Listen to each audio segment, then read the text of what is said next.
যাচ্ছি, তোমাদের সহযোগিতা করছি, নেতাজি যাতে ভারতবর্ষে আসতে না পারে, তার এই সরকার যাতে ভারতবর্ষে আসতে কোনো রকম প্রবেশ করতে না পারে, তার আগে তোমার কাছে আমরা লিখিত একটি দরখাস্ত দিচ্ছি। সেই দরখাস্ত কি ছিল? তখন তারা স্বায়ত্ত শাসন চেয়েছিল।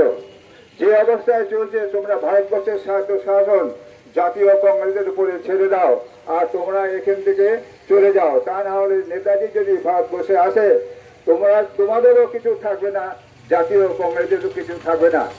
এই এই এই যে নক্কারজনক ভূমিকা, ভারতবর্ষের জনগণের সাথে কোন রকম শর্ত লুকিয়ে রেখে তারা ব্রিটিশের সাথে যে হাত মিলালো, তারপরেই তারা নেতাজির ওই আজাদিন বাহিনীর বিরুদ্ধে নানান রকম পরিকল্পনা মাফিক নানান রকম ষড়যন্ত্র করতে শুরু করলো এবং ভারতবর্ষের ভিতরে নেতাজিকে জাপানি কুকুর, বিদেশি দালাল, এই বিভিন্নভাবে তার পোস্টার ছাপিয়ে দিয়ে জনগণের মাথাকে নষ্ট করে দেওয়ার চেষ্টা করা হয়েছে, জনগণকে বিভ্রান্ত করা হয়েছে।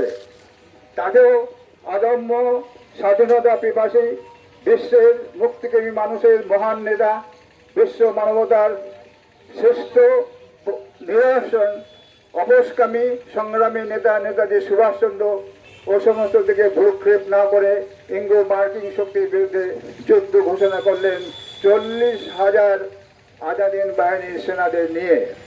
নেতাজি যখন ভারতবর্ষ থেকে বেরিয়ে গিয়েছিলেন, যখন প্রথম উনি রাশিয়াতে যাওয়ার কথা ছিল, সেখানে উনি কোনো সহযোগিতা